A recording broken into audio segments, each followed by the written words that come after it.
ஃபாத்திமா, நகம் வெட்டி மண்ணில் தான் புதைக்கணுமா? அதுக்கு ஏதாவது ஹதீஸ் இருக்கா? வாலைக்கும் சலாம் அல்பியா. நம்ம நெகத்தை வெட்டுனா புதைக்கணும் அப்படின்னு எந்த ஹதீஸ்லயுமே சொல்ல கிடையாது. நெகை வெட்டுறத மட்டும்தான் இஸ்லாம் சொல்லியிருக்கு. அதுவும் ஏன் நம்ம நெகை வெட்டணும் அப்படின்னா, சுத்தங்களிலேயே சுண்ணத்தானது ஒன்றுதான் இஸ்லாத்துல நெகம் வெட்டுறது அப்படிங்கிறது.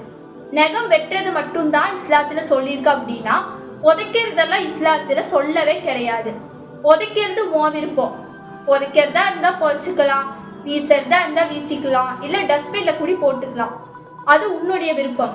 அது மட்டும் இல்ல, நெகம் வெட்டும் போது இந்த விரல் தான் வெட்டணும், அந்த விரல் தான் வெட்டணும்னு எந்த ஹதீஸ்லயுமே சொல்ல கிடையாது. அதே மாதிரி இந்த நாள் தான் வெட்டணும், அந்த நாள் தான் வெட்டணும், இந்த டைம் அந்த டைம்னு எதுவுமே ஹதீஸ்ல கிடையாது. நெகம் வெட்டுறது நம்ம நல்லதுக்காக. அந்த அழுக்கள் நம்மளுடைய வயிற்றுக்குள்ள போச்சு அப்படின்னா நமக்கு தான் கேடு. அதுக்காக தான் நம்ம நெகம் வெட்டுறோம். அது எப்ப வேணாலும் வெட்டிக்கலாம். அது சுன்னத்தான விஷயம். அல்ஹம்துலில்லாஹ், நீ சொன்ன மாதிரியே செஞ்சுக்கிறேன்.